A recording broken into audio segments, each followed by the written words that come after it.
বিশ্বকাপে নাজমুল হোসেন শান্তর ক্যাপ্টেন্সি কেমন ছিল? গোটা আসর জুড়েই ব্যাটার শান্তর সমালোচনা হলো। যদি প্রশ্ন করা হয় ক্যাপ্টেন শান্ত কতটা সফল, আপনার উত্তর কি হবে?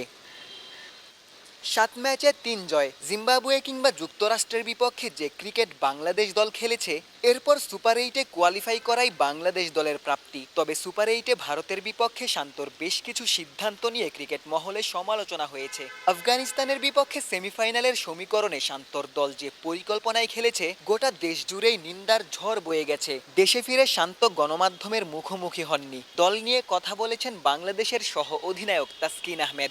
অদূর ভবিষ্যতে তাসকিনই কি বাংলাদেশের ক্যাপ্টেন্সির বিবেচনায়? তাসকিন শুরু করেছে ভাইস ক্যাপ্টেন হিসাবে।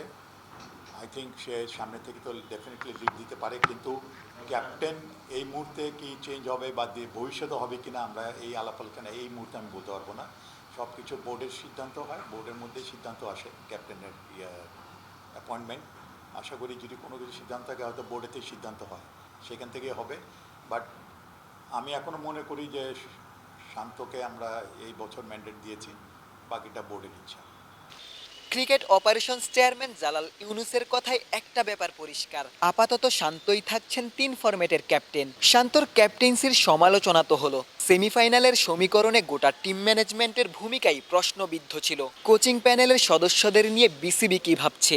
টিম ম্যানেজমেন্ট বলেন, যেটাকে আমরা কোচিং স্টাফ বুঝাই, তাদের মধ্যে কোনো এখানে কোনো গাফিলতি আছে কি না, অথবা প্লেয়ারদের মধ্যে তাদের মধ্যে কমিউনিকেশনে গ্যাপ হচ্ছে কি না, সেরকম কোনো সমস্যা হয়েছে কি না, এটা আমাদের জানা দরকার। এটা আমাদের জানতে হবে যে এখানে তাদের মধ্যে এরকম কোনো গ্যাপ ছিল কি না। তো হয়তো পারে, হয়তো কেউ হয়তো কোচিং স্টাফ থেকে বলেন বা যারা স্পেশালি যখন একটা টিম মাঠে নামে ক্যাপ্টেন এবং কোচেরই সিদ্ধান্ত থাকে বেশি, এখানে কোনো কিছু সিদ্ধান্ত নেওয়ার ব্যাপার যেটা থাকে। তা ক্যাপ্টেন আর কোচের মধ্যে তাদের কী কোনো রকম সমস্যা ছিল কি না, কোনো সিদ্ধান্ত দেখেন একটা নিতেই হয়, নিলে হয়তো আর ভুল হতে পারে, আবার ঠিকও হতে পারে। এইটুকু রিস্ক তো সবাইকে নিতে হবে। তো এমন কোনো একটা কোনো একটা মিস্টেক ছিল কি না, এটা আমাদের দেখা দরকার, বা কারো উক্তিতে কোনো সমস্যা হয়েছে কিনা এটাও দেখা দরকার আছে। নানা আলোচনা সমালোচনার পরও শান্তই বাংলাদেশের ক্যাপ্টেন। বিশ্বকাপে টিম ম্যানেজমেন্টের ভূমিকা প্রশ্নবিদ্ধ হলেও চন্ডিকা হাথুরু সিংহের কোচিং প্যানেলও বহাল থাকছেন। গোলাম সারোয়ার, ক্রিকেট 97।